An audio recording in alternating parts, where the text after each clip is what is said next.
Hey everyone, welcome to the Func Med Nation podcast. I'm your host, Dr. Steve Nosworthy. The views and opinions of guests on this podcast are their own and may differ from my own. But as always, I try to be respectful of other people's opinions, even when we might disagree. So I started the podcast 2, maybe 3 years ago, and really the intent was for me to have conversations with people that I wanted to ask questions of. Oh, wow.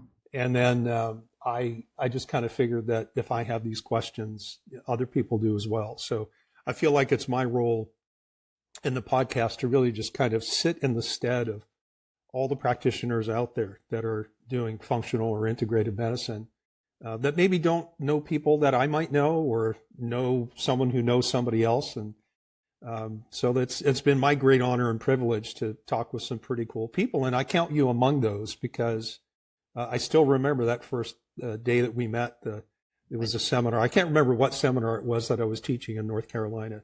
And you paid me the kindest of compliments at some point. So I've been looking forward to this for a very long time. Thank you. Yeah. Me too. Yeah. So why don't we consider, like we're already recording, so let's just consider that we're rolling. And for those of you who are listening, this is Dr. Brad Rockman. And Brad, instead of me actually reading through the bio that you sent me, I'm going to have you introduce yourself, if you don't mind. Just take, a minute or so and just kind of go through your qualifications, because it's always, anybody who doesn't know you, their first question is, why should I listen to this guy? And again, for those of you who are listening or watching, like, you want to listen to this guy. He's been around for a while.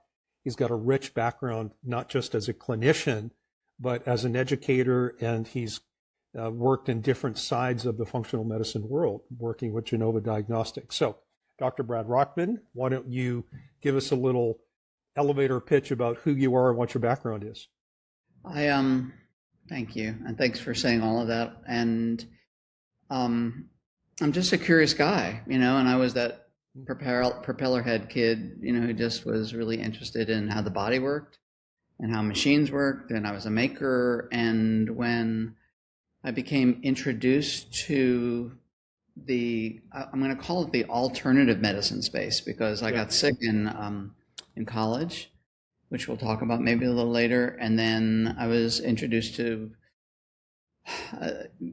some more traditional Western ways of treating, and then also some alternative. And alternative to me at that point just meant anything that wasn't Western. And it thoroughly intrigued me. It hit me on a visceral level, Steve. It was just so organic, and it made sense. That engineering mind of mine was like, I want to know why things work. I don't want to put a Band-Aid on something. Yeah. And after my primary training, I went right into a deep dive into this kind of new burgeoning area. Back then, like, that was in the mid to late 80s, which was like functional medicine. Like, nobody even knew what that was. When I would mention to patients, hey, I'm pivoting a little bit here into this space called functional medicine, no one had a grasp of that. Yeah. And I had a joke that I used to say that, like, I guess it infers that everything else is dysfunctional. And in some ways, there's a little bit of truth to that. And also, it talks to something that makes sense to a lot of other people other than me, which is, if we can figure out how to take away the noise, and if we can take away the blockages, the imbalances that are stopping people from expressing their natural state, which I believed, my cosmology has always been that we were designed by our maker to be well and to stay well. So it didn't take long. I got my dog wanting to be in the podcast. It didn't take long to, become, really established in this space. I loved how laboratory medicine was my tea leaves. It was the way that I could get, people use muscle testing, and people use pulses, and people use in other systems, other techniques, and labs just like hit the science part of my brain really well. Yeah. And then I realized I have to say that I had a similar experience. right? Just in terms of my first exposure to functional medicine was Datis Karazian teaching a blood chemistry course in Fort Lauderdale. Yeah. And it opened my eyes to a world I didn't even know existed at that point. And I'd been, in practice as a chiropractor for, probably 12 years or so at that point. And to think, I just, maybe just to kind of get outside of myself for a second, I feel bad for clinicians who are so monolithic in their training and their practice, and all they see is what they know, right? And to not have been exposed to functional medicine, and to think that I could be another, almost 20 years down the road in clinical practice and not know what I know now. Right. I wouldn't want to be that doctor. I really wouldn't want to be that doctor. It's a bias. Like we all have. I used to think that science in general proclaimed to be unbiased, but there's a lens, right, through which we all use. And I appreciate my lens got bigger. That's all I could say. Like I'm so grateful that I started out with a pretty big lens. Yeah. And my colleagues started asking how I was doing what I was doing. I don't know if I was doing it well. This is almost 40 years ago, and I do not know. I mean, I do know that I wasn't great at it. I had a lot of enthusiasm for what I was doing, and patients seemed to get better. And I know that I, was not nearly as efficient as I am now. And I also, don't create as many symptoms on my path to helping people get better. I think in the beginning I created a lot of symptoms because I didn't understand some principle. Sure. Which feels bad in retrospect, but I do think in general there was more benefit than harm. But it definitely turned into something where I became a mentor to a lot of individuals, and I was welcomed into a very large diagnostic laboratories, provider at that point, which at that point was called Great Smoky's Diagnostic Lab. This was way back, in the late 80s, and I was asked to kind of head up the medical teaching part where we would train doctors, because I was just good at doing that. I had been doing that for a while, and also head up research and development. So like new tests, what could we do that are going to help clinicians to diagnose things? And that was a big eye opener. I went from kind of private practice and maybe an office of a few individuals that I led to a laboratory that was 300 employees, and held a really responsible position. I felt some days like a complete imposter, because like I had no skills really. I had terrible skills in management, but I'm a good learner, and I wanted to be good at what I did, and I wanted to understand how to serve practitioners at that level. And I learned a lot. I would never, as hard as it was and difficult, I would never have given up my opportunity to learn all the different sides of the laboratory space. Yeah. And there's some really interesting insights that came out of that, which I would love to hear that. So let me ask you to put a pin in that one, because I want to dedicate some time to talking about your experience with what we now know as Genova Diagnostics. But let's go back to the autoimmune disease. You said that you suffered some ill health, and I think it was in your 20s. That was, kind of your origin story that made you look outside of allopathic. If you can share whatever detail, you don't have to share tons, but what was going on, and what was your frustration that led you to seek answers outside? I was in undergraduate school for biomedical engineering, and I started getting some really bad gut stuff. And I had never had that in my life, and nothing was resolving. And of course, I went through kind of the standard medical stuff there, which is essentially some medications to try to slow down motility, but it wasn't getting to the bottom of it. And they couldn't find an infection. It's kind of at that point, to them, it seemed like a needle in a haystack, and maybe not all that important. We didn't understand the biome. And it migrated, through my clinical training until I was like a year from graduating. I was knee deep in residency.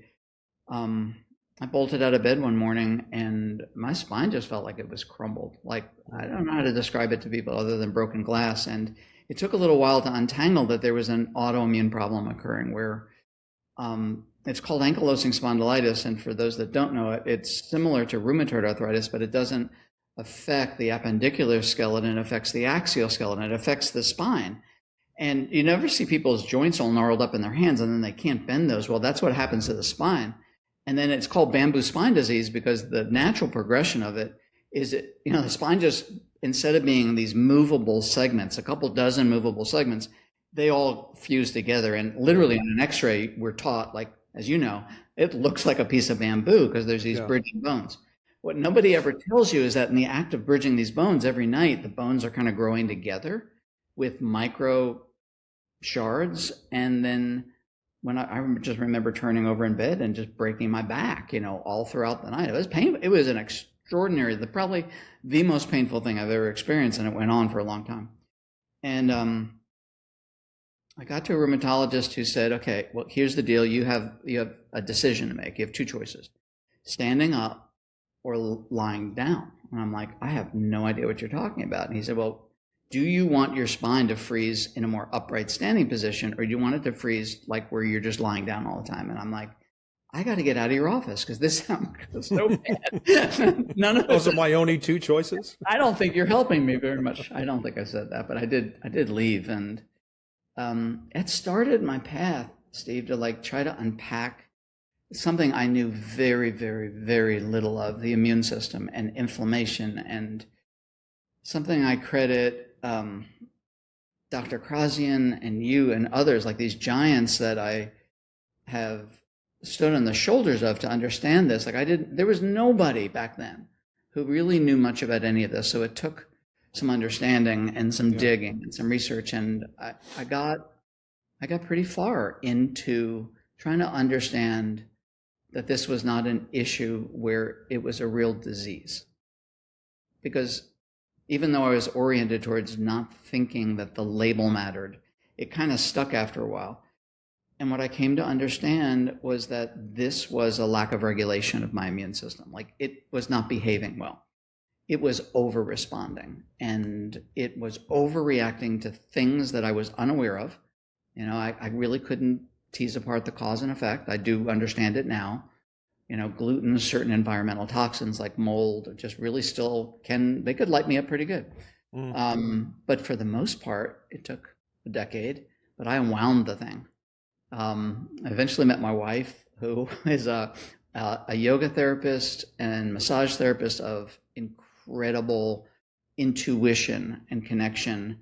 And she kind of finished off the layers of the cake to help me once the inflammatory stage was kind of resolved for me. At least it was put to bed.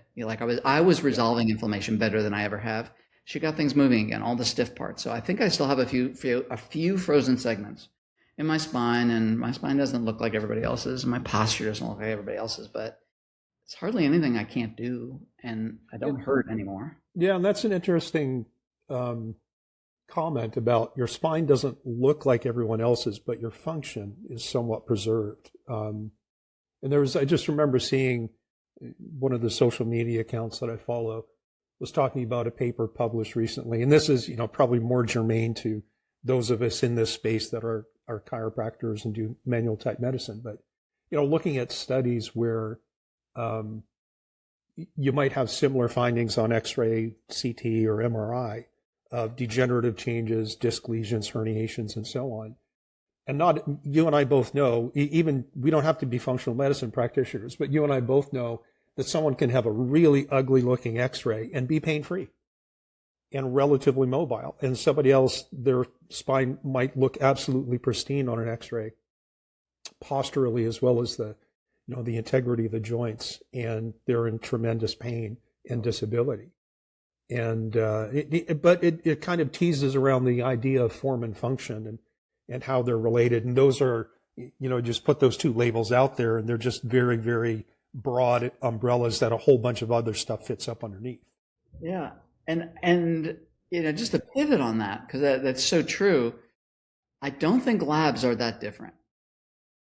I think that when I have a new patient and I see a group of labs and they're rough, I mean, I'm looking at optimal ranges and I'm looking at more traditional standard ranges, which I'd like to get into with you. And, the patients are looking at it with me as we're reviewing it. And of course, they can be horrified because, Yeah. I created some reports with some good colors. Green's great, and Sure. yellow's a little bit not great, Sure. and then red's real, and there's a whole red. And you could see that they're really troubled by, like, the fact is, out of 3 dozen lab values, 2 dozen of them are in the red. And I try to remind them that this is not their body breaking, but their body acting like Jenga. It's trying to adapt.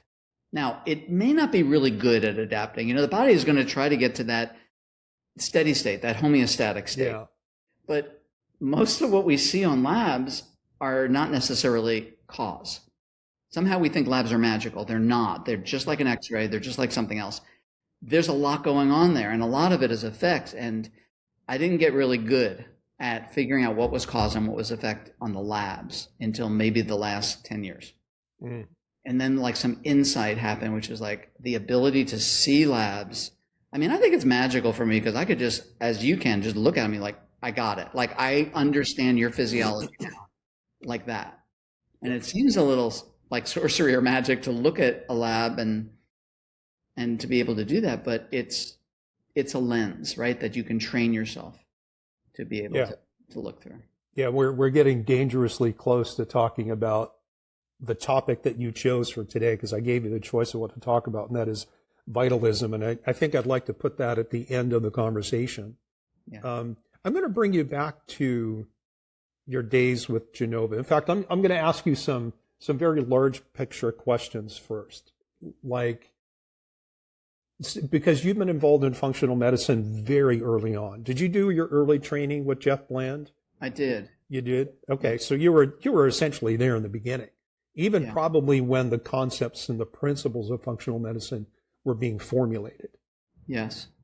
Yeah. So if you look back over the course of your career and just the industry of the profession, what do you think has changed from the beginning to now? And not necessarily just in your perception, but your observation of how we as a collective think about and apply functional medicine principles in practice. I think that a number of things have occurred. As with all things that are new, unusual, and disruptive, they're first looked at, with this jaundice eye, right?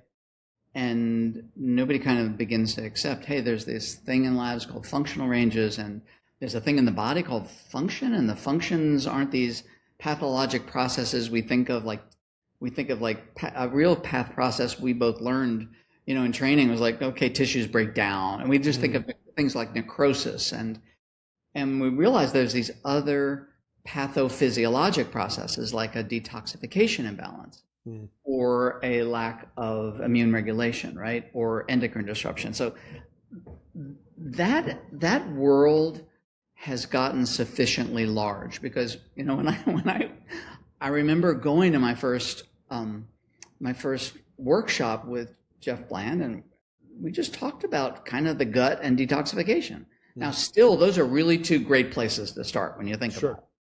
And you could probably wind up alleviating 80% of somebody's issues if you only had those 2 tools. But we've spun outward into an understanding of dysglycemia, the imbalance of blood sugar. We've spun outward another circle to what happens in the mitochondria. We're getting into proteomics and epigenetics in a beautiful way. We're going outward in these ripples now to where, and I'm sure there will be more. I mean, I'm just beginning to get into proteomics in a big way. And that's just another ring. It's not another parallel universe.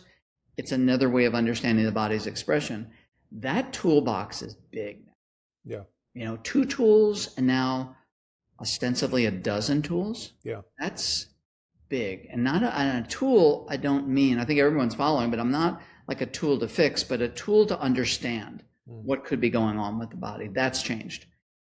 In the same way that something that was originally viewed as novel and maybe with a little bit of a jaundiced eye is now a little bit co-opted, where I see functional medicine being used to describe alternative medicine, non-allopathic medicine.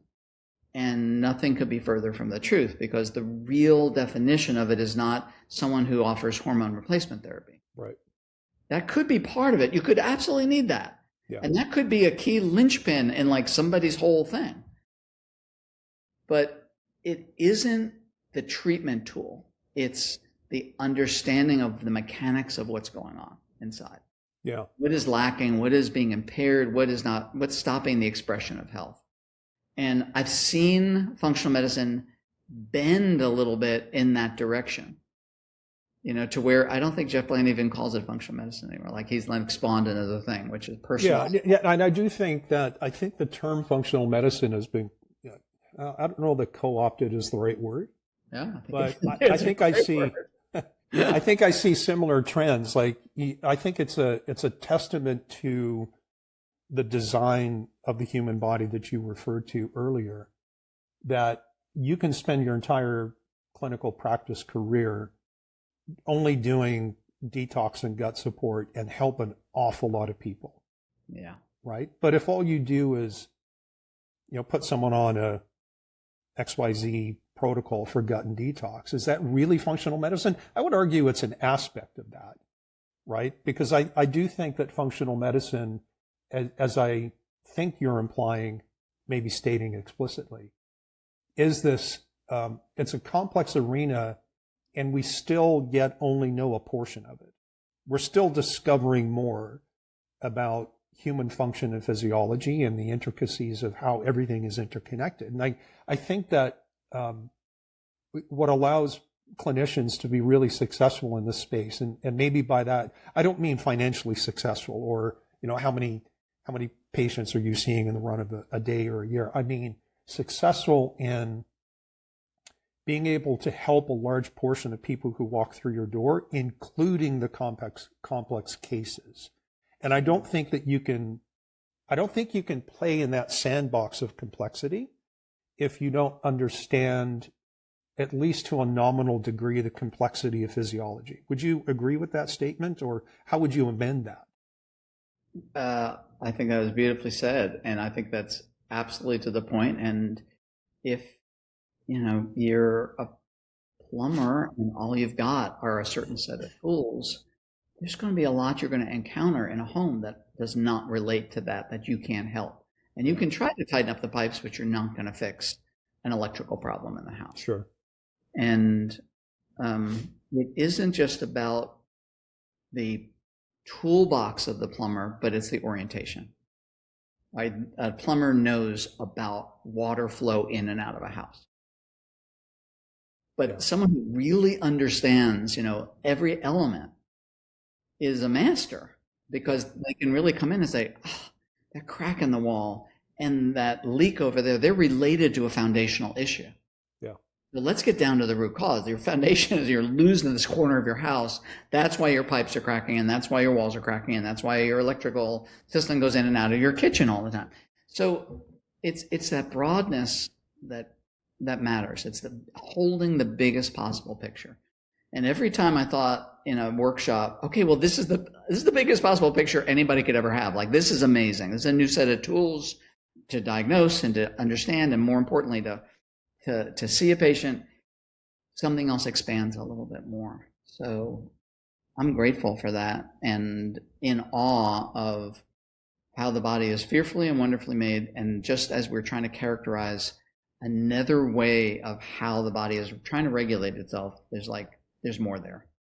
Yeah, I like the idea of looking at lab results more as an indication of how the body is trying to make corrections, rather than this is a disease process or pathophysiology. And maybe those lines get blurred somewhere along the way, right? Because I do think that in an attempt to make corrections, if that process goes too far and you don't have the, I know there's a technical word for it, and it's escaping me right now, but you don't have the ability to rein in like an extreme response, I think then you start bordering onto pathophysiology. And, maybe understanding the distinction between those two things is only hard won through clinical experience. Right. Seeing person after person that might be in that realm. I'm interested, I want to ask you about your clinical model here in a second, but I want to go back to your time at Genova. What was it like Because you said you were involved early on, and part of your responsibility was deciding what tests to offer clinicians. And I have said in seminars before, because I think we're in a different time and place from a diagnostic standpoint than, say, when you started in practice, because there are a lot of, in my opinion, there are a lot of labs out there that offer tests that you can spend your own money or your patient's money on and get valid data that's not clinically relevant. Right. Because the way that I look at it is that labs are businesses. They have to make a profit. And I wonder how much, when labs are trying to decide what labs are going to offer to the marketplace, how much of the conversation is driven about, well, what do clinicians need versus what can we sell? Right. What's your opinion on that? I think there is a perspective, at least during my tenure in that industry, of both of those things going on. And it was a little less nefarious than it sounds, because there was a whole group of frontier tests. They were coming out of research, and that's where we found all this stuff. We would dig into the papers and some brilliant guy or gal in University of Wakanuga, wound up coming up with this really cool way of looking at lipids, and they related to oxidative stress and more specifically to glutathione metabolism. And then you're like, God, that would be really good. Then the question is, how do you bring that to market in an affordable way? And then if you do that and you make that investment, is anyone going to buy it? And they're not going to buy it as a single test. So there was in that area of functional medicine, there is this imperative to panelize. There's rarely one test that will ever be marketable and cost effective, or it'd be $900 to run a single analyte. And there are a few. You can run an MTHFR test for methylation and get some really good value, and you would be willing to pay $100 or $200 for that. But for the most part, there's this mandate to panelize, and by that I just mean find a bunch of things that work together and create a cardiovascular panel out of it that you can help a patient assess that. That became the financial mandate, which is how do you make it affordable, marketable, something that somebody will buy? And then there's a third category, which is how do you make it so the average clinician who may not want to go deep dive into all this lab stuff, that they can actually action something with a patient? Yeah. That it doesn't provide some limp data point, which may be lit up, but they don't know what to do with it. I think to be honest with myself, I think I was more valuable in many ways to Genova earlier in my tenure. I was there and interacted with that company in one way or another over a 5 to 10 year period. And I think I was more valuable in the beginning because I had more clinical feet on the street knowledge. And I was less valuable because I really didn't understand the process of how to do this, how to pull out of the literature something valuable that no one else is running, that they can't get at LabCorp or Quest or any of their ABC labs out there. And I got better in the element of the product, and I think I helped to get, my contribution was maybe to help the company to understand how to bring things to market in more limited panels that are really targeted and helpful. But it became clear, at least in my last 2 years, that I felt, my mandate on my clinical team, we had lost touch with patients. And the thought was, we got to open up a clinic here in the lab, which they did. And everybody's got to start practicing again. You can't do what you're doing in the development of these tests and the support of these tests and the teaching of these tests unless you're using them with patients. I love that idea. And I love that idea. Yeah, it was powerful, and it was and to all of that, I would say maybe a couple of things. One is that, and there are a lot of functional medicine labs, and we can name names here. All right, we're independent. We're not being driven by any financial interest with anybody. Cyrex Labs, for example, I would love to see them look at all of their arrays and look at every analyte on every array and look at how often it comes back positive or negative, and then drop off the things that really never show up as anything useful and add something else. Like, go back and almost do an overhaul of all the different panels that they offer, just to make sure that every single thing there has a chance of catching something that might be clinically useful. And not just Cyrex, any lab, any functional diagnostic lab that offers panels, I think, should at some level or some time frame do that. I think you're right. And someone that doesn't get a lot of attention in this space, but a real pioneer, was Stephen Barry. Stephen Barry created the stool test that is run 99% of the time in functional medicine. And he was the founder of this Genova. And he really understood that unless a test brought relevant information to the doctor-patient relationship that was actionable, it probably isn't worth having there. Yeah. And it wasn't an academic exercise. He was is a strong advocate for that. So I think, and I'm just speaking off the top of my head now, I think there's probably two types of errors in decisions to have or not have things on a test panel. One is not including things that are relevant and actionable. And the other is information overload, right? Data for the sake of data. Because, and I don't know where I clued into this, but it seemed to me that there was a point when more companies started cropping up and competing in the diagnostic space, that there seemed to be a shift towards information-laden or information-heavy reports. Maybe with the idea that more information is better, and you and I know that that's not always true. Like sometimes more information, particularly if it's not relevant or actionable, just causes confusion. And I'll point out some of the recent changes, for example, with like Vibrant Labs has their gut zoomer. And the amount of information, and it's not just Vibrant and not just that particular test, but I find more often than not thinking to myself, number one, I wish labs would just be labs and stop trying to be clinicians. Don't put treatment or lifestyle or diet recommendations in your reports. That's my job, right? And the other part is, and I'll use this as a specific example, and this is top of mind for me because about 2 weeks ago, I did a webinar for a couple of hundred docs down over in the UK, sponsored by Apex Energetics, right? It was about the microbiome and mucosal immunity.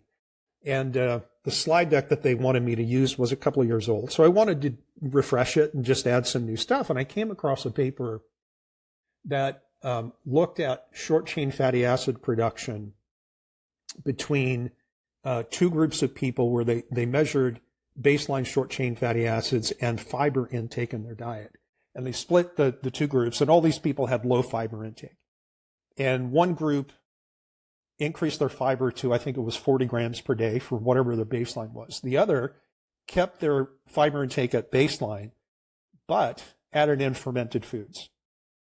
And at the end of a 10-week study, they looked at their microbiome, and they measured the short-chain fatty acids, and the fermented foods outperformed the high fiber diet in terms of diversity in the microbiome, as well as production of short-chain fatty acids and control of inflammatory chemicals. So that's one thing.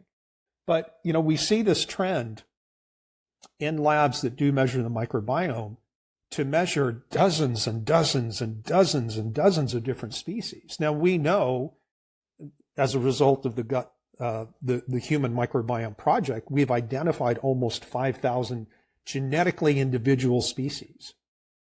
But what I learned in prepping for this webinar was that roughly 70% of them have never been cultured. We don't even know what they do. We just know they're there. Right. And so we get a report from, any lab that looks at the microbiome, particularly in detail, and there's literally nothing you can do with it clinically. Right. There's nothing you can do. Right. And so anyways, that's a little bit of my diatribe, but I like the perspective that you have, and it's comforting to know, at least at some point in the history, that somebody was asking the question, well, how can we help clinicians Yes. have more insight into their, their clients' health and wellness, rather than simply what can we sell in the market? Because you and I both know there are tests out there that none of us as clinicians should ever spend money on. Right. I'm not going to ask you to name them, but because I know you probably have your own. I tell them to my patients all the time when they bring the test in. I'm like, I can't use this. It's not helpful to me. And they're like, oh, but my last doctor thought this was going to tell me all the answers. I'm like, they may know something I don't know. I can't get any usefulness out of this. Yeah. Having said that, what do you find utility in? Like you suggested earlier that labs are not the end all be all of being a functional medicine practitioner. And yet it seems to me that just in common usage of the word, if somebody runs labs and provides supplements, they just call that functional medicine, which I don't know. I don't know that I will qualify that as. But what are the tests that you feel are worth considering in most, if not all cases? So like aside from just, a good set of blood work, like surveying foundational physiology, in terms of specialty labs, or maybe even let's call them specialty serum testing, what do you find yourself going to on a routine basis? What are the high value ones? I think I'm going to surprise you and say that I think there are standard reference lab tests that are not typically run that are in my essential toolbox. And I go to those so much earlier than I used to. I used to go right for all the specialty tests. And this is not at all insinuating that when I have a difficult autoimmune case in front of me, I'm not right away trying to figure out what antibodies I'm looking at through the appropriate Cyrex test or the gut test, right? But there are some very high-level markers that I think are ignored. Let's start with those. And so complement C3, complement C4, complement C3A, complement C4A, completely ignored. And I love these complement proteins. In fact, I had the pleasure of talking to one of the medical physicians who was part of the development of complement C4A. And I'm like, I can't believe, like you discovered that. He's like, well, yeah, you have to. And then he went on to why, and it seemed so obvious to him. These are markers that are part of the inflammatory cascade, but they more often than not are related to some form of stealth pathogen wreaking havoc and tissue injury in the body. Now, to me, to know that we're dealing with a stealth pathogen, now I can't tell what it is. I don't know if I'm dealing with cytomegalovirus, Epstein-Barr virus, Coxsackie. I don't know what I'm dealing with, right? But I'm dealing with something in that arena, as opposed to mold, a toxin like mold toxin, or a biome issue, or a detox issue. Like our tissue's breaking down for that reason or another one.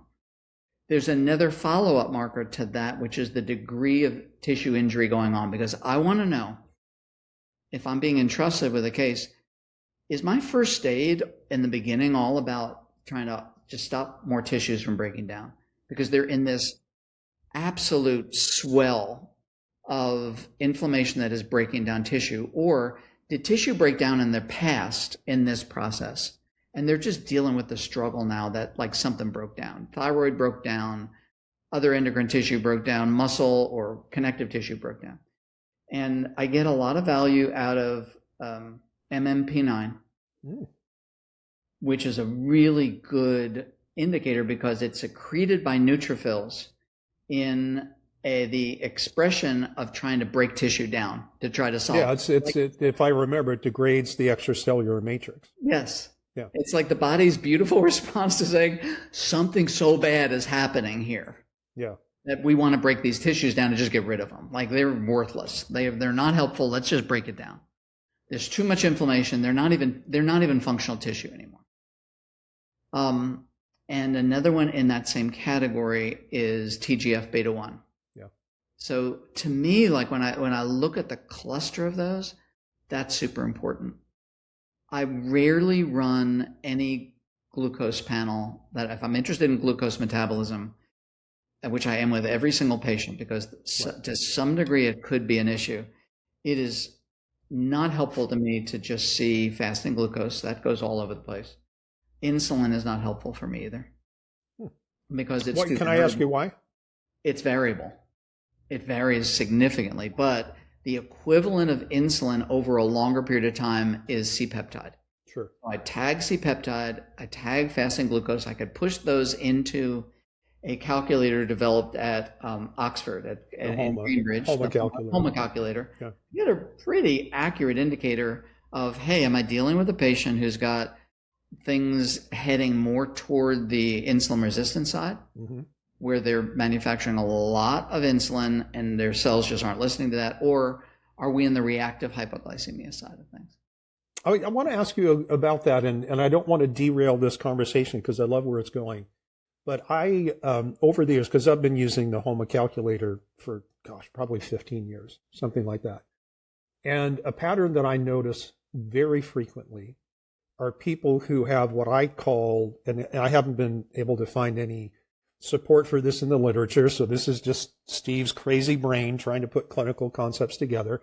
I would call it insulin hypersensitivity, where in a client who's not a highly trained athlete, because you would expect this pattern in someone who is highly trained and very metabolically flexible and fat adapted, I see people with insulin, like HOMA scores, the percent S score, well over 200%.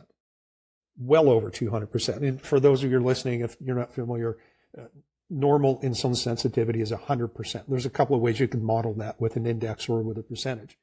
But I see this a lot of times in your really severe reactive hypoglycemics who they don't handle low carb, they don't handle intermittent fasting, they tried keto and it made them worse, and that picture is, to me, quite often associated with this very, very high insulin sensitivity. Is this a pattern that you've noticed? So often. Yeah. So often. And it's often accompanied with a low triglyceride, which you would expect. The body's not storing fuel in the bloodstream. Sure. It's often associated with a high morning cortisol level, because whatever that fasting level is just got a whole lot worse first thing in the morning. And interestingly, it's associated with a low LDH. So, the further that LDH is below 140, the more times they're bonking and may not even know it during the day. Yeah. And if I could get like that group of markers, it gives me everything. And now a patient's like, but my hemoglobin A1C is this, and I've worn a continuous glucose monitor. And I try to emphasize to them that there are so many backup power supply, energy supply, fuel supply mechanisms, because the brain doesn't produce or store any fuel, It just thinks it's the smartest person in the room, so it's going to regulate everything else. And whenever that blood sugar drops a little bit down, it will pump a bunch of cortisol out of the adrenals and create, gluconeogenesis from the liver. There's just stuff going on under the hood that makes those two things. That if I see really high or really low fasting blood sugars, I know the mechanism has failed. If I see a high hemoglobin A1C, I know the mechanism's failed. Like, at that point, for a long time, they're already caramelizing their body because of excess sugar. Those are endpoint markers to me, as opposed to functional markers, which is like a process. The process markers of including the HOMA calculation, which is very functional. The LDH calculation, looking at triglycerides, these are really valuable to me to see. And I see that description that you were just noting, that clinical presentation, in many perimenopausal women who are really transitioning poorly, and therefore in them I will see a pregnenolone level really low, because that pregnenolone, that mother hormone, is being stolen to create all that cortisol to manage the blood sugar issue. And of course, they can be extraordinarily low or marginal in estrogen, progesterone, and testosterone, and DHEA. And their GABA levels are typically depleted, by the best tools I have to measure that, which is kind of using a symptom survey, but it's really helpful for me to see that. And, they don't have the one neurotransmitter in their brain that is like regulating everything. Everything else is excitatory, and they're just off to the races in being in this stress loop, and they feel terrible. I mean, their body is just betraying them, apparently on so many levels. But Yeah. All right, let's go back to the main thought was labs that you appreciate that are not commonly ordered in serum. So you talked about complement tests. You talked about MMP9. Then we kind of did this little sidebar off into dysglycemias, which I think is helpful. What else would you typically include in your, and I'm assuming this is kind of like your initial evaluation when you're just engaging with a patient for the first time? yes, and I don't have, as is the case with you, every patient is like a snowflake to me. It's like I love that part of what I do, which is I view them uniquely. I don't have the Rachman panel that I check a box, but when I suspect tissue injury, when I suspect that we may be dealing with tissue breakdown or a potential organism, I use those. When I suspect that there's a strong issue of glucose dysregulation in one direction or another, I'd order that. I find often in immune dysregulation that glutathione depletion is central to that. Vitamin D, vitamin A, glutathione, and what you just mentioned, which is short chain fatty acid. So I'm all about repeated vitamin Ds and really targeting that toward a higher level in the beginning and then toward a more useful level afterwards. But I don't go by dosages. I'm going by lab values. Sure. And I will run that test a dozen times till I dial somebody in. And I don't get a lot of value out of vitamin A testing, but I get a lot of value out of using vitamin A.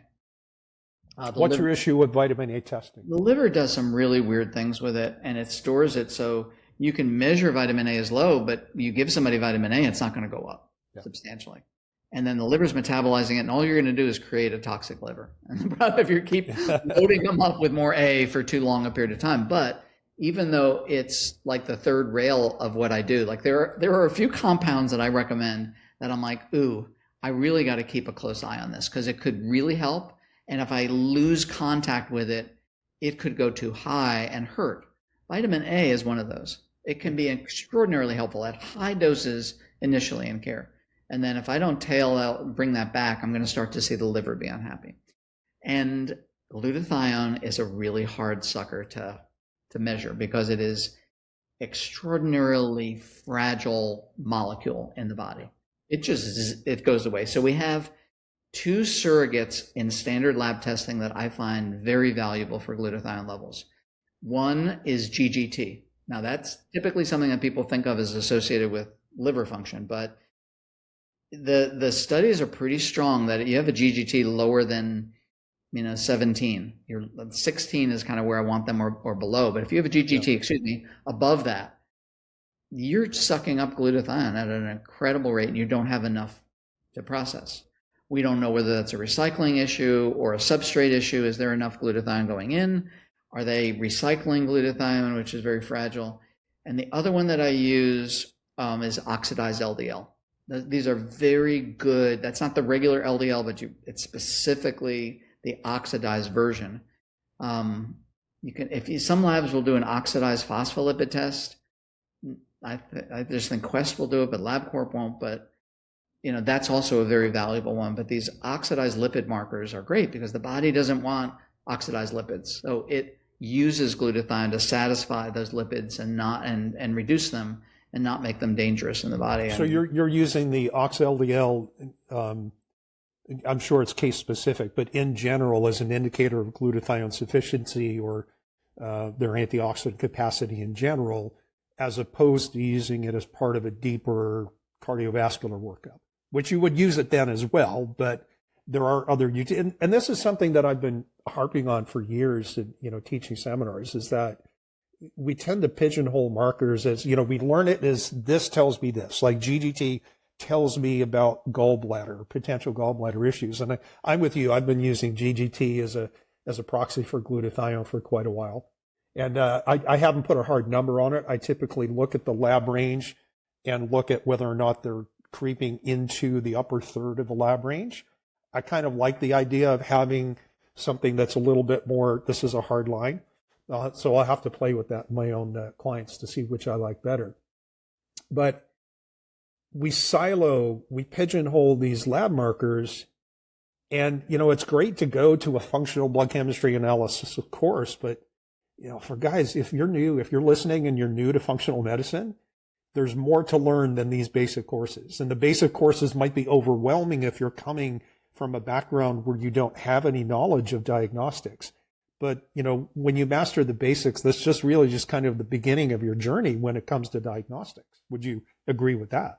100%. And one little detour I wanted to take comes back to where you started today, which is our first meeting.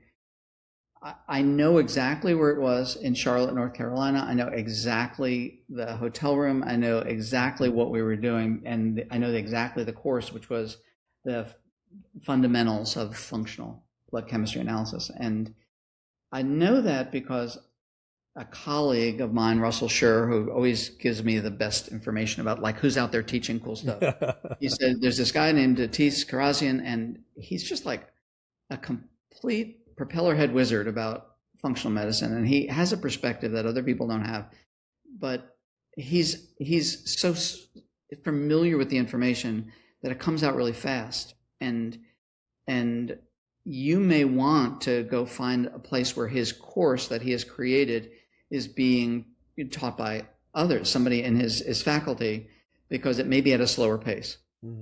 And I found you. I was really not using Apex products. I wasn't familiar with Datis's work. I got into that room, and it was the same fundamental shift that I had sitting in that room the first time with Jeff Bland, because not only were you presenting information that, obviously Datis worked really hard to cull out, but you were making it so tangible and so accessible. And I think that was the compliment that I gave you. It's like when you're really a master at something, which you are a master teacher. When you're a master, it almost seems effortless, and to the learner, it seems effortless. And I had that experience where I was like, oh my God, like everything I thought I knew, and I had already been in the lab industry and out of the lab industry, and you could have absolutely told me before this, I don't know how much you're going to get out of a basic lab course on CBC and the CMP. And I would have said, yeah, you're probably right, but I'm going to put my butt in the chair. I came out with principles that I still use today from you. So I wanted to, on behalf of myself, because I'm an enlivened teacher and doctor because of you and your delivery and sharing of your clinical insight about this work, and also because of Datis. Like I was no way I would be doing what I'm doing right now. I feel the same way about Datis, and I feel a little what's the word, embarrassed almost to be mentioned in the same sentence as Jeff Bland. But I appreciate it. I really do. And I think I would hate to go back if we had recorded, let's say, the very first functional medicine seminar I ever taught, or even the one where you and I met. I would probably not enjoy going back and listening to myself, because you evolve and your perspective on things changes. The lens through which you see human function widens. You start to consider other things, as we've been teasing around with these lab markers that you go to before you go to specialty tests. But I appreciate your kind words. I really do, truly. Thank you. So back to the labs, and let's finish this off and move on to something else. We've been nattering on for almost an hour now, and I have more time. If you have more time, we can keep this going as long as it makes sense. So we were talking about, let's say atypical labs that you like to include on a frequent basis. You said complement. We talked about MMP9, relevant blood sugar stuff. And what else? Oh, you're talking about glutathione was the last thing, some of the proxies. Is there anything else, or is that kind of your core additional deeper things that you like to look at? Into the immune system area, I do get value before I order specialized laboratory tests. I get value out of CD4, CD8 studies. Sure. They give me a lot of indication of whether the immune system is in a relatively regulated state or whether it's dysregulated. And it will tell me somewhat of the direction it's dysregulated. Are we having some trouble regulating it, or is it being thrown into an overly aggressive area? Is the normal seatbelt in place for the immune system to function, but not to go crazy? Or is there something really crazy happening that the immune system is reacting to? Right. So I get that answer. And although I believe that a lot of practitioners looking for stealth infections, we see an elevated MMP9, C4A is up, TGF beta 1 is up. We're like, okay, something is going on in an organism realm. I'm running strep tests very frequently. I'm looking at also, besides Epstein-Barr, and the more clinically relevant marker that I find is the early EBV IgG. And although we would think that an IgG marker is like maybe something in the back, it's not something in the back at 150. Yeah. Right. So I get a lot of value from that. A lot of people order CMP, but there's some things I order regularly that I don't see a lot of other practitioners ordering more regularly. I order chlamydia pneumonia. It sounds like a STD, but it's not. It's a strongly transmitted cardiovascular. It can be involved in other areas, but when I think about microvascular problems, when I think about perfusion issues, when I think about, hey, what's ripping up the endothelium, I'm looking for the presence of that. And I will say for the gastrointestinal tract, most people aren't checking Coxsackie group B. And they're aware of this thing called hand, foot, and mouth disease, which is Coxsackie A, but they're not tracking Coxsackie B. And man, do I pick a bunch of that up. And I pick it up in these patients that have relatively normal biomes, and they're just showing an inflammatory result on a stool analysis. And maybe there's some inflammatory markers indicating that the gut is lit up, but we're not really seeing SIBO, and we're not really seeing dysbiosis. I used to stop there and like, well, it's just there. And I never thought of what I would call viral dysbiosis. Yeah. And it's a weird word, right? Because there isn't necessarily a normal viral biome. Like we're not supposed to have a bunch of viruses in our gut as we are bacteria. Yeah, and I have the same experience and perspective. Another one that I might find in the gut, or I should say find in blood testing, but we connect it clinically to what's happening in the gut, is adenovirus. And interestingly, at least from my perspective, and again, I can only speak to what I see. I can't speak to what everyone else sees, but I tend to see with people who have these viral issues in the gut, they're very hypersensitive. And even to the point where sometimes drinking water can trigger their gut symptomatology. Is that consistent with what you see as well? And that tells me, yes, and it tells me that we are not dealing with this kind of superficial mechanism of there's an infection and then you get rid of the infection and you fix the problem, but that the gut is this extraordinarily complicated neurologic organism, a muscular organism, an immune there's no greater confluence of weird systems altogether in one place than the gut. And when you put water in and that water shouldn't really trigger enzymes, it should not trigger gastrin to be produced or cholecystokinin, it shouldn't trigger any of that. Like it should be pretty neutral. And you're seeing the pure active motility of peristalsis just light these people up, and their immune systems are crazy. Yeah. It makes me think about viral issues in the gut all the time. Yeah. With your CD4, CD8 panels, do you break the CD4 down into T helper subsets, or are you happy with that surface level? I don't, in my first pass through the reference laboratory. I can order that if I'm interested in it. But for the most part, no. I think this conversation begs a larger question as to like what is your clinical model, right? Because we talked earlier about how a lot of people in the functional medicine space, they have baseline knowledge and they rely on that wonderful innate intelligence in the human body to fix things. All they're doing is changing simple inputs like a gut protocol and a detox. And that's kind of like, to me, that's like maybe tier 1 applications of functional medicine principles. But as we both recognized, functional medicine it's more complicated. It's a larger arena with more players. And the more you practice and the more you learn, the more, one consequence is the more you know you don't know, right? The smarter I get, the dumber I feel is usually how I phrase that. But what is the model that you're operating in? And I'm fascinated with models, and I probably mentioned this on maybe the last podcast that I did in the Func Nation, but every couple of years I try to sit back and ask myself, what have I learned and what should I change in my thought process? And sometime last year, I spent some time, just creating a PowerPoint graphic that I've used in seminars to say, hey guys, this is, for better or for worse, this is my current clinical model. This is, for lack of a better way of saying it, Steve's brain on a slide. If you were to put words or to verbally paint out your clinical model, where would you start and what's in the model?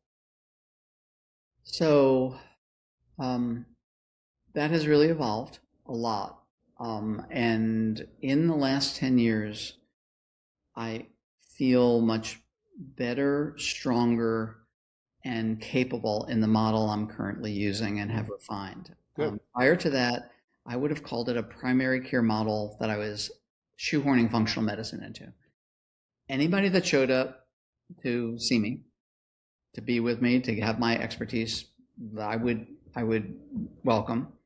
Any case, any issue, any perspective the patient would have. I didn't even think about the cosmology from which they were coming and what their skill sets are and their capabilities. And my model also was a little bit more, hey, let's figure out what's wrong with you. We'll put some things in place, and why don't you schedule some period of time in the future and we can check in on labs and symptoms and that. It was loose. That model does not work for me, especially with complex cases. There was not enough structure around it, and nor was there enough of my heart and my head for those patients. And those doctors practicing that model, looking after a couple thousand patients at a time, not all the time, but they're rotating in and out of that practice. That's the average for kind of even an alternative or functional primary care practice. I made the strong decision that I was going to cap at 50 brand new patients to me a year, and a total group of people that I was actively looking after at the range of about 300 people. Mm-hmm. That's where beyond that, it was not comfortable because I didn't have the heart and head to keep context. We talk in AI now about context. Well, we're AI also, right? We're intelligence, right? And our intelligence can only hold a certain amount of context. And beyond that number, I can't really remember the granularity of what's going on with a patient, and I need that. And I asked patients early on to let me know some things about their perspective of their life, their issues, their capabilities of addressing things, if there's stumbling blocks. I'm trying to understand if there's anything in their world before we even get started that could make it a stumbling block for them to get well. And I spend a lot of time trying to figure out if people are in the right place. Yeah. And if they're not in the right place, I don't hesitate right now to try to get them to the right place. I don't jettison them. I'm like, okay, this may be another good place for you, but I know it's not me. This model either doesn't work because you don't have the time to dedicate toward it, or you just lost your job and you may not be able to have the resources for some testing and supplements. You're just feeding your family right now, and nothing I say or do is going to change that. And once it changes, there'll be some resources to put toward that. I'm really trying to understand if their cosmology matches mine. Has every doctor prior to them done them wrong? Are they looking through a particular lens, which I can understand it because I did it, which is if you don't feel good and you've seen a lot of people and they're all letting you down, you might then be looking for the next person to let you down. Yeah. And my guess is if you're doing that, that probably will happen. And I don't want to be part of the list. I don't want to let somebody down. Yeah. So I think I spend a lot of time figuring out if people are in the right place. And then I dig deeply into a small select group of people in their first year with me. Most cases that I work with have a complexity that takes a bit of time to unravel. And I also am working with individuals who have that arc mindset. They're like, okay, can you show me I could feel a little bit better? And if you can show me I feel a little better, I'm okay for the longer ride if this is going to get me better. And that really serves me. It really serves my patients because I can be fully present on my best. I know them. I am in constant communication with my patients. I'm not waiting for them to have a scheduled appointment with me. I'm in a synchronous conversation about their health with them via text and email, and we do have frequent scheduled consultations and progress evaluations of small subsets of labs, but the process works for me. I don't think that would work for everybody, but it really does. And I had suggested when you and I were texting back and forth, I suggested that maybe we could talk about the idea that as clinicians, we have to make a choice between volume and engagement. You can't have both, right? Those are at opposite ends of the spectrum. So if like I think you and I practice in a similar fashion. I like to spend time with clients. I like to explain things to them. I like to be their partner, their cheerleader, their educator, their whatever. And so it's not unusual for me to spend an hour and a half, just depending on what we're doing on any given appointment. And so, if I'm spending an hour with every person, I can't see 20 people in a day. But there are a lot of functional medicine clinics. And like early on when I started doing this, I had joined a practice management group out in Texas, and essentially their model was high volume, low cost programs, essentially based around do some subtle dietary changes, fix the gut, do a detox, and spend 20 minutes in follow up consultation. And I discovered very quickly that was not for me. I don't like to operate. Now that doesn't mean that again you can't help people in a high volume practice, but in a high volume practice, it necessitates pre-programming and a lack of personalization. And so there's this trade-off between, and I really would encourage anyone listening who's either new to functional medicine or just getting into it. And even if you're in functional medicine for a while, you're kind of in a mode of just thinking about who you are and what you're doing. You have to figure out what kind of clinician you want to be and what kind of people you want to help. And if your goal is volume, then you have to be satisfied with low engagement, short visits, and pre-programmed approaches, which will work for many people as long as they're not beyond a certain point in that scale of complexity. Because the more complex the case makes or becomes, the more it requires in terms of time and investment and that high engagement. Yes. So anyways, that was me offering my opinion. And I think that perspective matches mine. And I need to be, when I share with patients, there are some critical elements to care working. And most patients will focus initially on how much will something cost? And do they have the money to pay for that? Yeah. And I try to remind them that the most expensive care is the one that doesn't work. Every dollar you spend is something that's not working for you. You're losing time and you're losing your money. Number two, the ability to fully engage and to communicate well together is a two-way street. Everybody's got to be able to be present. Do we remain committed through the diagnostic and treatment process? Do we remain good, clear, and kind communicators with each other? And do we keep that engagement? And everybody's engaged in the beginning. There's a lot of symptoms keeping them engaged. Oh, yeah. Really well, somebody needs to remain engaged with the goal, and the goal is not symptom reduction. Yeah. The goal is the restoration of the normal vitality that should be in their body. Which brings up another level of conversation in terms of clinical model, because that, I think the first iteration of that is, what tests do I run? What metabolic processes am I interested in? But there's also a model that kind of supersedes that at the 30,000 foot view. And that's how you progress somebody from, I have active symptoms and problems, deficits in quality of life that I'm trying to fix, from that point all the way to ensuring quality of life as someone ages, so longevity, right? And that's something else I've been putting a lot of thought into for myself, is how do I walk someone through the journey? It's so overused, but it's so true. How do you walk someone through that journey of, I'm initially presenting because I have XYZ complaints and problems. What diagnostics could we run to figure out what to do? What am I going to do? How do I do that? How do I troubleshoot problems along the way? And at what point in the conversation have I had enough progress and demonstrated stability and resilience that I can start talking about my future? Because that initial phase is all reactive here and now.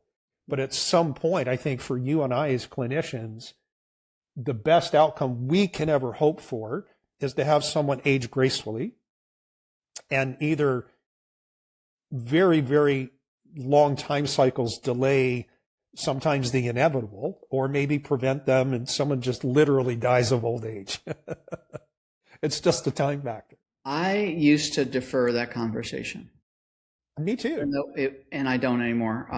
I create for every patient that I begin working with, once we've done the full, history and diagnostic workup, I create a document that's a health roadmap. It is about a 12 to 15 page document, both graphically depicting and narratively depicting their entire timeline of what's gone on with them, where I think they are right now from a cause and effect point of view as a map, like what's cause and what's effect, and all of the parts are on there, as well as the lines connecting it all. A Kanban chart showing the prioritization. What do we do first, second, and third in your care? And I then also do a risk analysis with them, which is, interestingly, you would think the most interesting thing to patients would be what's wrong with me and what's cause and effect, because I promise them I'm going to provide that for them. And I love giving it to them because that's like the golden ring for me. Sure. Patients are so appropriately interested in the 2 lines I create. I do a 10-year risk analysis for them, specific to them. Based on what we know about you, there's a divergent path here. A, what happens to you and your capabilities in 10 years? What is your risk of losing your health span? Even though you're only 10 years older, your health span's gone. And in many patients, because I'm working with very chronically ill patients, that risk, it does not surprise me to see them at a 70, 80, 90% risk of something serious, like a showstopper for them. Stroke, heart attack, cancer, some endpoint, right? Within a 10-year period. And then the other fork of that, which is I do the analysis, which is if we do everything I'd like to do to reshape and restore vitality for you, what does your risk look like in 10 years? And for the most part, except in the worst of cases, it actually goes down significantly. And in the worst of cases, we can marginally keep them where they are and not make the risk go much higher than where they are right now. And we also do an analysis to determine, like, what's the window of opportunity? Is it 1 year? Do they have a year left to spin this thing around before they've lost too much tissue, too much injury? It's just hard. Do we have a 3-year window? Do we have a 5-year window?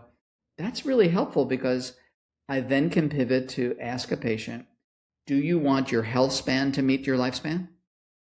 Do you want your brain span to meet your lifespan? Mm. And they've never been asked that before. It's like the first dentist I ever went to that said, hey, do you want to keep your teeth your whole life? And I'm like, I just laughed. I thought, this is the crazy, yes. He's like, well, you got to floss, you have to water pick, you got to do, and he went on through everything. When I ask patients, do you want your brain to be with you your whole life? that's a big question for them that they don't really think about. And then it just takes about a pause, and they're really, of course, very enthusiastic about keeping that. And it really, I'm sorry to interrupt, but that really shifts the frame of reference away from chasing symptoms to really the deep value propositions. Yes. So how are you calculating or modeling these estimates? Are these things like there are very few good tools out there, and what I began to do was cull research around longevity and the imbalance of certain systems and how they affect that longevity. Yeah. And my brain isn't big enough, so I stuck it into a model that I have continued to train and refine with. I think I may be up to a few hundred studies now that inform that model.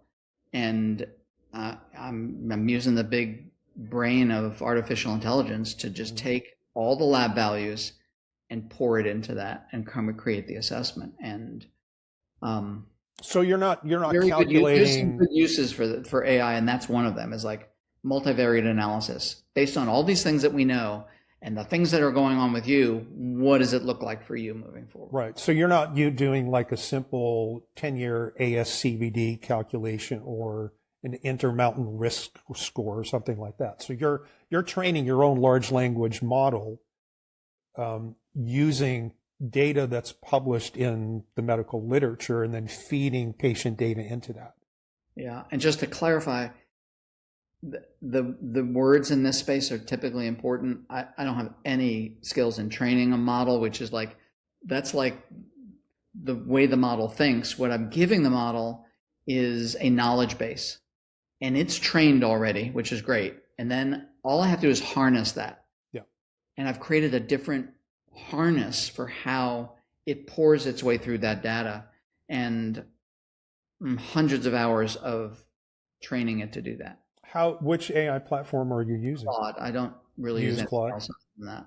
Yeah. Yeah. And this is coded stuff. Like, I've deeply gotten into the ability to code because it just is able to allow me to ask it to do some hard logic and fuzzy logic things together. Yeah. It sounds like we might have to do a part 2. I would love that. Yeah, because I am very, I don't know, I would put myself in a computer savvy segment of the population. I love technology. I've used it my entire clinical practice, and we're in such an interesting time right now with AI, but along with as good as it is, there has to be so many caveats about be careful, careful how you use it and all that kind of stuff. So maybe we can delay that to another conversation. All right, so let's switch the conversation to the topic. It's taken almost an hour and a half to get to the main topic, but this has been a wonderful conversation. I think I could sit with you and pick your brain for hours at a time for sure. Thanks. Let's talk about vitalism. Let's start with you defining that, and then explain to me why you wanted to talk about it. It's such an unsexy topic in medicine, because what tends to get my attention and my patient's attention is like, oh, this new substance came out that fixes this symptom. I will field a dozen questions a week. I've read this article, I got this email, and like, will this fix the thing? Because all the snake oil always says, like, it gives a list of 18,000 symptoms. The same thing with the labs. It's like, you're going to use the lab for cardiovascular. I can figure something out with this. And I think it has taken me a really long time to not get entertained by the shiny objects of that, and to get into something more heart-centered, energetically, spiritually grounded in how I view the world, which is, I really see for each of us like perfection unfolding in our personalities, in our relations. We're all just learning, right? We're all just like kids still learning how to talk to each other and how to deal with feelings and how to deal with the world and unraveling business things and unraveling personal things, and we're all learning. And I think our bodies are also on a trajectory if we let our bodies do that. I believe that there is inherently a miracle going on in our bodies where it is constantly self-correcting for us, and these symptoms are occurring either as the self-correction. Some symptoms represent the correction of the body, or the corrections failed and you got some really serious things breaking down and injury, and what you're feeling are tissues being injured or dying off. Right. And that perspective sounds like a few people would argue with that, but it makes such a different outcome if that's your guiding principle as a clinician, as opposed to just agreeing with it. Because the principle of, hey, we've got to give the body everything it needs to be able to restore itself, and we've got to trust that the body can do this, is a different approach than this organism is present, we're going to kill it. This inflammation is there. How do you quench that inflammation? Yeah, and sometimes you don't want to. Right. Right. Yeah. So to me, it has gotten down to a fork in the road. Am I about doing or being? Am I a human doer or a human being? Am I a doctor doer or am I a doctor being? Am I doing or allowing? And those are two very different principles, because I can look at a woman's physiology going through perimenopause and think, science fair experiment, this one's low and this one's high, and I'm going to whack-a-mole this one down and this one will come up, and I can do that. And I did that. And you can hold that together for a little while, and then you realize like you're a puppeteer, it's just not going to work. Or you could figure out how to establish the normal balance that's supposed to be there. Like take away the stuff, the inflammation or the gut issues or the confusion in the liver or the way that estrogen recycling is occurring. Like take away the problem that is impairing the body from self-regulating itself, and suddenly things become regulated a whole lot better. To me, vitalism is a undying appreciation for the notion that our role with the body is to be a steward. It's not to be the fixer. It's not to be the mechanism manipulator. I still think there's a role for surgery. I still think there's a role for medicine. I still think there's a role for doing in circumstances. I think I'm talking about the triage of what do I think is most important in my consideration of a patient. And when I'm in front of a patient who has had sometimes a lifetime, literally a lifetime of impairment, I am looking through that functional lens, but I'm really looking through what in the world is going on here that what a normally healthy body that should be regulating itself is not regulating itself in the form of the person in front of me right now. What is going on there? Like it's a denial of a birthright to me. So I feel even more committed and enthusiastic and interested and curious about what is going on here with this person that is stopping something that should be there, as opposed to I'm a master diagnostician, I'm going to come up with the right label, and the label will lead me to a formulary of treatment, and the formulary of treatment will lead to the patient's symptoms going away. Two very different approaches, two different biases. Yeah, and I think it opens up to this idea that has come out several times in conversation, that just because a lab is abnormal doesn't mean you must do something about it. Just because a symptom is present doesn't mean you should do something to get rid of it, at least, not in the short term. And so vitalism, my understanding of, like, if we could offer a definition, might go something like,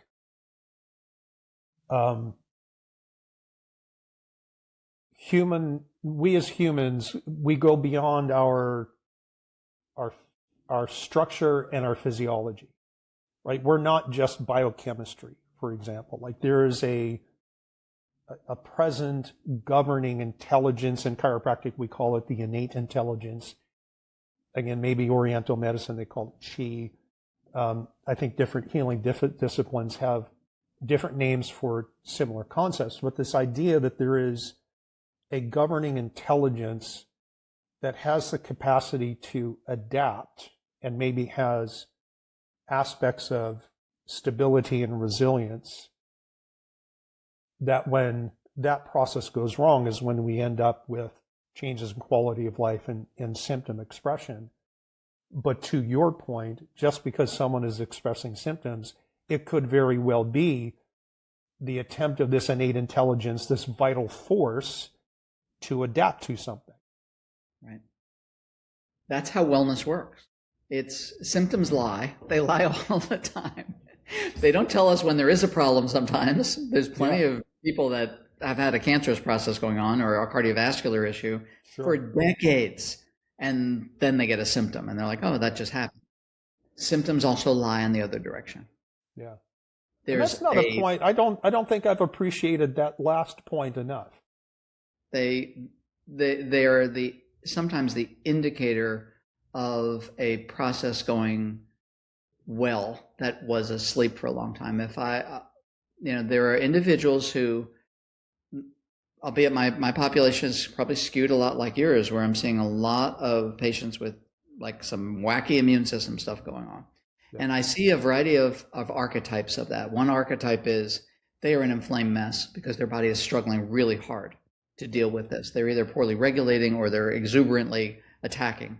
And that's one archetype. But I see just as much of the other archetype where the immune system has become fatigued, and we call that immunosenescence, but like they can't get out of their own way immunologically.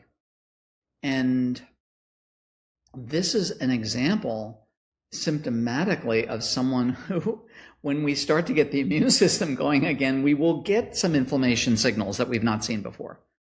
I thanks to you, have really seen huge benefit to the implementation of nosodes, of homeopathic preparations that awaken the body's ability to know that there's an organism present. And,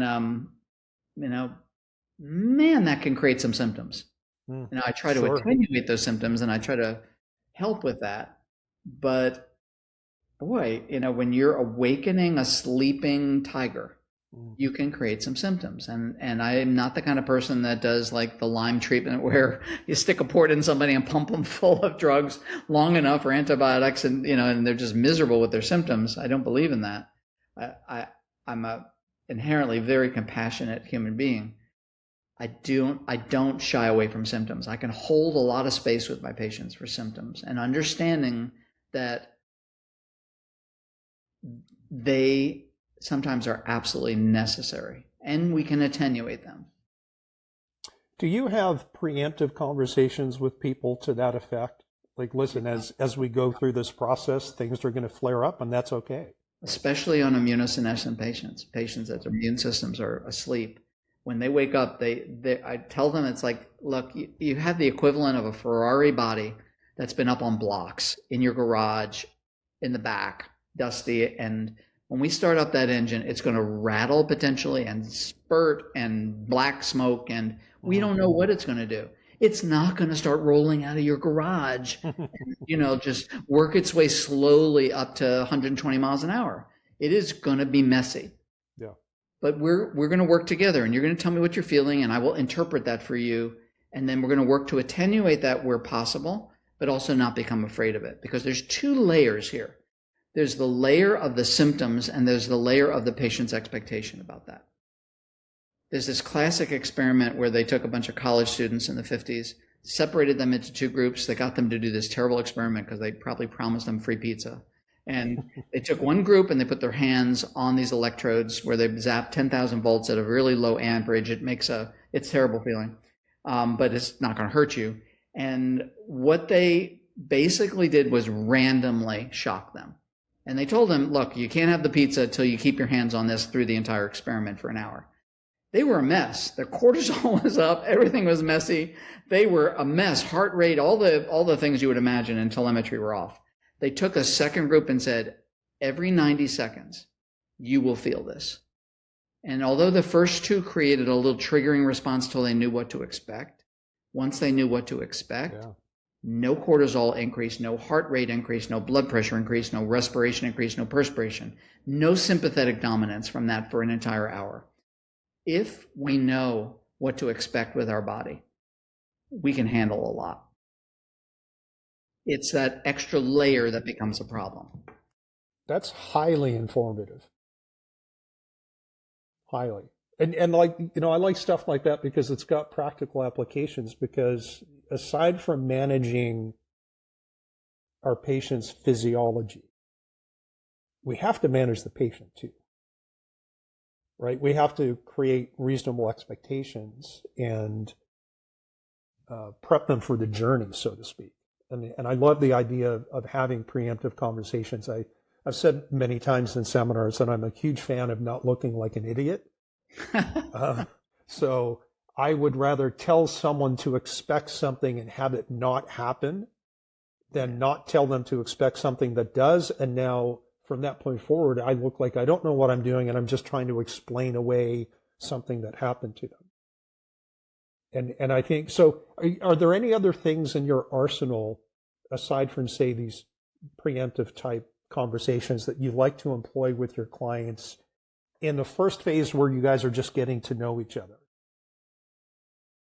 I don't know if you mean from a therapeutic point of view or from a information point of view, but I will say that could be both.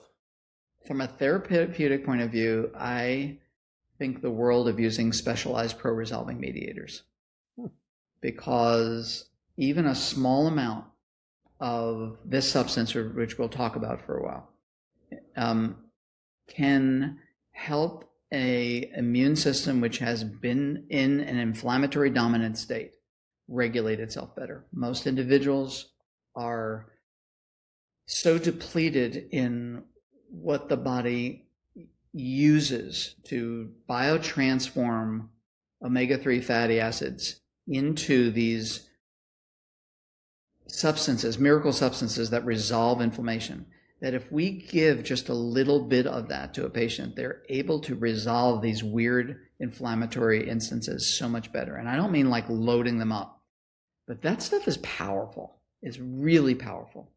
And whenever I think something we're going to do, be it slowly raising vitamin D levels, vitamin D, as you're aware, is a hormone, mislabeled, whatever it was 100 years ago. It's not a vitamin, it's not a Flintstone. It's the most powerful immune regulating hormone we have. Just bringing that up from a level of what some people would not consider to be low at 30, I consider that very low, but you bring that up to 30 to where I like to target my autoimmune patients at 80 to 90, their immune system's turning back on again. They will have some inflammatory symptoms. They'll have immune expressive symptoms. And adding just a small amount of pro-resolving SPM, specialized pro-resolving mediators, can make all the difference in the world at dampening, not alleviating. It's not a pain reliever. It's not an anti-inflammatory the way we think about it, but it can be extraordinarily helpful. And just helping patients to remember, from a communication point of view, that none of this is surprising me. And the doctors that I've trained, I share with them the most important words you can ever share if you really believe it are, "I'm not surprised."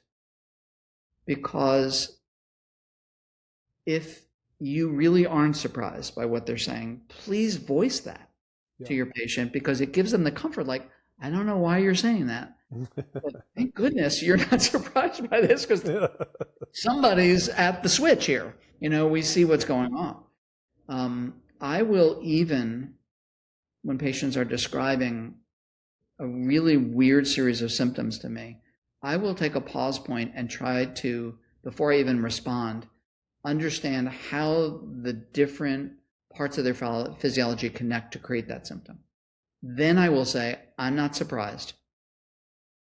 Here's what probably is happening right now. And when they hear, A, I'm not surprised, the person they're entrusting to guide them, and B, there's a reasonable explanation for what's going on here, and here's how we will know. We'll do this, wait this amount of time out, or add this, and if in 3 days, 5 days, 12 days, we don't see a shift, we're going to do something else. That's bank. I think people, like, they want to know that you have a plan, first of all. And this is why I love the functional medicine, especially a thought out functional medicine approach, is because it is hierarchical, it is prioritized, and I love the idea that you implement a roadmap as you get started with your clients. To your point about saying I'm not surprised, I use a similar phrasing when I'm doing my new consults. Like, certainly there are some consults where I'm like, I'm not sure if I can help this person, and I will say that directly. Like, I would like to try, but I don't know if I can. But I find myself more often than not saying to people towards the end of the consult, like, there's nothing you said that confuses me. And you can see people visibly have a reaction to that. Like, it's almost like they go, finally, someone's listening. Finally, someone thinks that they can help me. And I think those are powerful techniques and tools. And, going back to what I was saying about managing the person, and what I mean by that is their mindset and their expectations, because those are, in some cases, their attitudes and expectations and their mindset is as powerful as anything we might prescribe from a supplementation standpoint.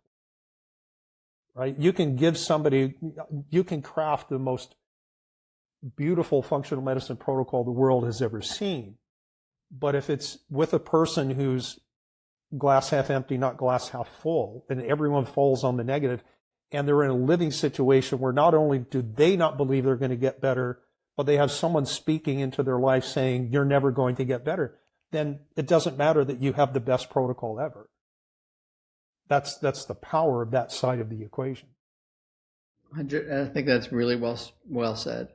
And, thinking about that from a physiologic point of view, you really can't get well in a sympathetic dominant state. You can't get well if you are feeling in danger. Even if you have symptoms, if you don't feel in danger, there's the room to get better. Sure. Which is why I implement with lots of my patients whatever techniques I can think of to kind of short circuit the fear response that triggers sympathetic dominance, using polyvagal theory and lots of vagal toning exercises and Wim Hof breathing and some yoga poses and yoga breathing. Like, there's some really good techniques out there. Regular, low impact burst training. Like, these things definitely dampen the sympathetic response, and if it's matched to the patient, beautifully. And that's really important because we want to not have that play a huge role in this. Do you feel that functional medicine has become too supplement centric, too diagnostic centric? I think it's done both of those things, both. And I have had patients that have come to me and they're like, look, like, I know from talking to others, that somebody that referred you, like, I really believe like you're the one that can help me figure this out. And I don't think I can do a whole lot of testing. I don't think I can do a whole lot of supplementation. I can't tolerate it, or I can't afford it. And the challenge of working with a patient like that has been so incredibly rewarding, because without the tools of knowing what I'm dealing with, as I'm used to, and the tools of knowing how to treat something, which is what I'm used to using nutraceuticals to do that, as well as lifestyle implementation, the power of kind of barefoot medicine becomes obvious. Barefoot medicine was, in the communist revolution. If those people listening don't remember, the communist revolution occurred, and the whole healthcare system collapsed in China. Nothing was there. So what they did was they issued these books called the Barefoot Medicine Doctor's Manual, and they picked a person in each village and said, you are now this, you are going to do this. And it's a combination, almost all of Chinese medicine implementation: acupuncture, acupressure, herbs, lifestyle practices.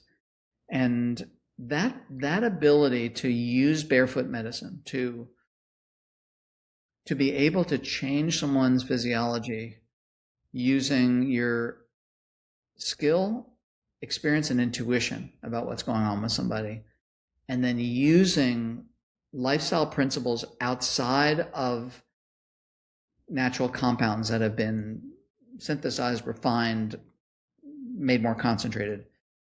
That's some of the more rewarding things I've done with patients. I'm Yeah, always it's not as excited. fast as using some of the nutraceuticals, and I would still prefer to do that, but it's Yeah. really rewarding. I'm always excited in someone's case progression when I can get them to start exercising. Or and that's been a big one, and that was like I was kind of forced into it because I, like you and everybody else, I've gone through an evolution in my my ability as a clinician. I keep learning, which is a wonderful thing about our industry. If you're open to it, every year you can be a better clinician. But I got to the point where I realized that I had become that style of functional medicine clinician who relied too much on the supplementation and paid too little attention to things like diet and lifestyle. And so I started intentionally, like my first consult, when someone says yes, they want to work with me, my first consult is a diet review. That's my very first thing before we even touch any supplements. And, this is just how I do it. It doesn't mean it's the right way or the best way to do it. It's just what seems to work for me.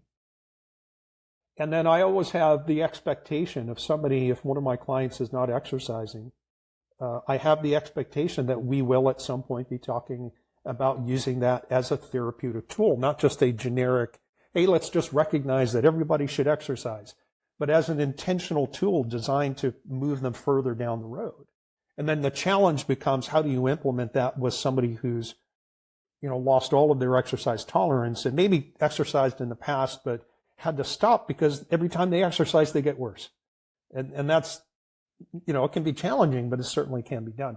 But it's, for me, it's really kind of opened my eyes to admit to myself, I'm trying to do too much with supplements and I'm leaving too much progress on the table because I'm not pulling on these very large levers of diet and lifestyle. And I'm not saying that this happened just in the last 6 months. Like, this is an evolution that's been, going for years and years and years now. Let me ask you a couple of, let's say, closing questions. And I really would love to have another session with you and talk about I love that. your programming and your risk assessment models. If you were having a conversation with, let's say, someone who's been in practice for a while, any of the healthcare disciplines, and they're just looking at functional medicine going, I think I want to do it, but I'm not really sure, say just tipping their toe, what advice would you give them about where to start or how to proceed becoming a functional medicine practitioner? I think that's a great question, and I'm faced with that. Like, I receive that kind of conversation frequently, and my answer is usually the same, which is, I think the quality of the information through the Coxsackie Institute is so high and so much clearer, better, and more factually accurate than anywhere else. I start them there, and I suggest not necessarily that they begin with the lab stuff, but if they could take a stab at a real multifaceted issue.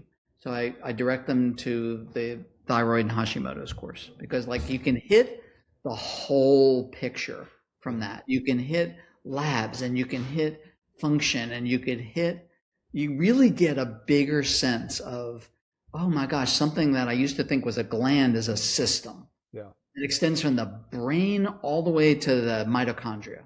Yeah. And you get it kind of really messes with your mind if you're not programmed to think about that. And it can give some tools that help people to help their patients right away. So I like that one because, it's a little bit of investment, and probably it's a hard uplift to just sit your butt in a seat and get through that, because you have to really be willing to stretch. But if you're willing to do that, I think that is the best way to try it on and see if the model makes sense, and if some of the principles, maybe just one, could be used. Just grab the thyroid conversion issue problem, the conversion of T4 into T3, and say, hey, in all the patients I've been working with that seem to have euthyroid 6 syndrome, I'm measuring TSH, it's maybe a little bit high, but the T4 is normal, and I don't know what else to look at in a patient. I'll send them to an endocrinologist, which is like the kiss of death in those instances. Like, what do I do with that? Oh, I'll order a free T3 with my free T4, and now I got a picture, and oh, there may be an adrenal or liver thing going on here. That is just like, I've added a simple lab with a simple response that could have some lifestyle things, and maybe I add some adaptogens, and suddenly you are practicing functional medicine. You are definitely practicing it, and that's not a huge lift. What do you think is the value for people starting out having, call it a clinical model, call it a framework? Like, for example, when we teach the blood chemistry course, the one thing that I like to start with is what I'll call the hierarchy of physiology. You hinted at this earlier, like looking at anemias and blood sugar issues, things that can alter energy supply, right? That has to be foundational because nothing happens without ATP, right? Right. And this was one thing that was oxygen transport, like, right, all of that. Yeah, this was one thing that for me when I was beginning, just getting into it, was really helpful because my mind is, and I understand that not everyone thinks the way I do or you do, but my mind automatically likes to sort information into categories, subcategories, systems. And so when someone says to me, hey, let's look at some labs, I want to know what do I look at first and why.